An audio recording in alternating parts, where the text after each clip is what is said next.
Strut mounts are used for dampening the vibrations coming from the road, and today I'm going to show you how to replace the strut mount in 2014 GLK 350. First, you need to remove some trim in the trunk to reach the nuts holding the mount from the top. After that, you need to remove the nuts from the lower linkage and then push really hard to squish the shock to remove it from its place.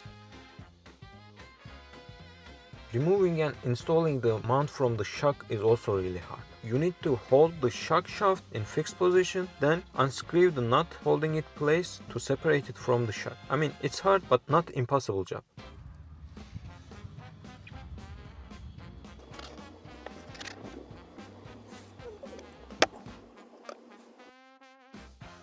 Anyways, we replaced the part and reassembled everything back in. First, we put the strut back, then the wheel. After lowering the car to the ground again, I tightened the nuts holding the mount from the inside. After that, we put all the trim in place in the trunk area. Let me know in the comments if you have replaced this part in your car before. Thank you so much for watching to the very end, and see you in the next one.